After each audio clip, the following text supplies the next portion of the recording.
आप लोगों को कैसा लग रहा है, how your journey going on. आप लोग कमेंट कीजिए, लाइक सब्सक्राइब कीजिए इस चैनल को, सो दैट इस चैनल को हम लोग थोड़ा बड़ा बना सकें एंड स्टार्टअप कल्चर को, एंटरप्रेन्योरशिप जर्नी का जो कल्चर भी इंडिया में एक्सेलरेट कर सकें। तो उसके लिए ज़रूरी है कि ऐसे चैनल्स को प्रमोट किए जाएँ। आज मुझे कुछ एक्सपीरियंस जो आपके साथ शेयर करना है वो पार्टनरशिप के बारे में। आप तो जानते हो स्टार्टअप में पार्टनरशिप का एक वाइटल रोल रहता है। आप हमेशा कोशिश करते हो कि मुझे एक अच्छा पार्टनर मिले, को फाउंडर मिले जो मेरे साथ लाइक माइंडेड हो या फिर एक दूसरे को कॉम्प्लीमेंट करता हो, फ्रीक्वेंसी मैच करता हो, वेवलेंथ मैच करता हो।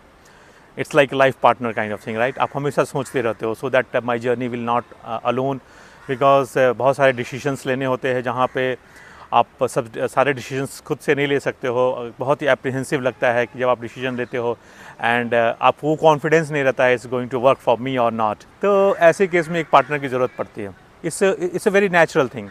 लेकिन आप देखिए, ऐसा होता है ना कि जैसे आप लाइफ पार्टनर की बात करते हैं, लाइक मैरिज की बात करते हैं, वहाँ भी पार्टनर की ज़रूरत पड़ती है। लेकिन आप पार्टनर कब वहाँ पे बनाते हो, जब एक लेवल पे आप आ जाते हो, जब एक अचीवमेंट आपको मिल जाता है, राइट। और वो भी सक्सेसफुल रहता है अपने एरिया में। आपका पार्टनर भी में भी शी इज़ गर्ल, तो वो भी कुछ कर रही है या फिर हाउसवाइफ है, तो शी इज़ डूइंग गुड, उसने अपना एजुकेशन कंप्लीट कर लिया है। अगर वो उसके बिजनेस है, फादर का बिजनेस है, so she is supporting into it. आपका अगर फादर का बिजनेस है या फिर आपने कुछ अपना एजुकेशन को कंप्लीट करना था या जॉब करना था या हायर स्टडी करना था या कुछ खुद का बिजनेस स्टार्टअप इस्टेब्लिश करना था, तो आपने एक लेवल तक आ जाते हो, राइट। उसके बाद आप शादी के लिए सोचते हो, राइट। यही है ना। ऐसा तो नहीं है कि बस हम पैदा हुए और चलना शुरू किए और मुझे अब शादी करनी है, राइट। ऐसा तो नहीं होता है ना, राइट। आप वेट करते हो कि आप कब सक्सेस के उस लेवल पे आओगे जबकि आपको अपने लायक का पार्टनर मिले।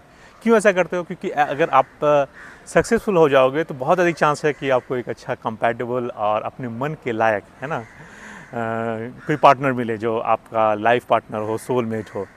तो आप बिजनेस में ऐसा क्यों नहीं सोचते हो? बिजनेस में आप फर्स्ट डे से क्यों सोचते हो हमको कोई पार्टनर मिल जाए, हमको को फाउंडर मिल जाए जिसके साथ मेरा लाइफ ईजी हो जाए? Why? Here also you will have to travel alone for long time. जब आपने आपको इस तरह से कंपैटिबल बना लोगे कि को फाउंडर आपके पास आएंगे। कई बार तो को फाउंडर इन्वेस्टमेंट लेके आपके पास आते हैं, फंडिंग आपके पास लेके आते हैं। क्यों? क्योंकि आपने अपने आप को रेडी किया है। कुछ 5 ईयर्स, 6 ईयर्स, 10 ईयर्स में आपने अपने आप को रेडी किया है इस तरह से कि अब आपके पास कोई फाउंडर आता है, he is getting value into you, right. Marriage के लिए भी अगर लड़के में वो वैल्यू है, वो उस लायक है, राइट, शादी के लायक है, तभी उसकी शादी होती है। तो अभी भी स्टार्टअप में भी आप स्टार्टअप करने के लायक हो कि नहीं हो, बिजनेस करने के लायक हो कि नहीं हो, उसको आपने प्रूफ किया है कि नहीं। तो फर्स्ट डे से आप फाउंडर को मत ढूंढो, क्योंकि क्या होगा ना कि अगर आप सक्सेसफुल नहीं हो और एक माइलस्टोन को अचीव नहीं किया है और अब जो दूसरा फाउंडर है वो भी सक्सेसफुल नहीं है, उसने भी अपने एरिया में, हो सकता है उसका एरिया अलग हो, आपका टेक्नोलॉजी हो, उसका सेल्स हो, उसका ऑपरेशंस हो, उसके कनेक्शंस अच्छे हों, लेकिन उसने एक माइलस्टोन अचीव नहीं किया है, उसके पास वो कनेक्ट होने के लिए उसने एक अच्छा अपने लिए बेंचमार्क नहीं रेडी किया है, उससे पहले ही अगर आप लोग मिल जाते हो ना, तो वो इस kind of child marriage, right. तो वो क्या होगा फिर, आप समझ रहे हो ना, मीन्स आप अर्ली मैरिज, इमैच्योर मैरिज हो जाएगा, तो वो अनसक्सेसफुल होने का चांस बहुत अधिक रहता है। तो आप लोग अगर फाउंडर के लिए देख रहे हो तो शुरू में आप अकेले इस जर्नी को करो, फाउंडर को मत खोजो, को फाउंडर को मत खोजो, ठीक है।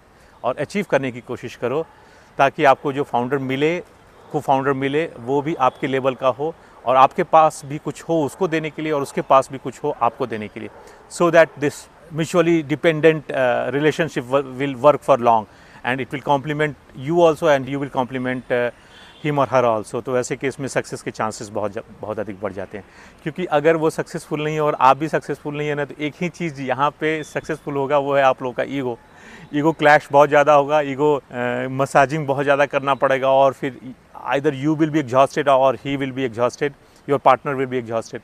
तो अल्टीमेटली ये सक्सेस के चांसेस बहुत कम हो जाते हैं।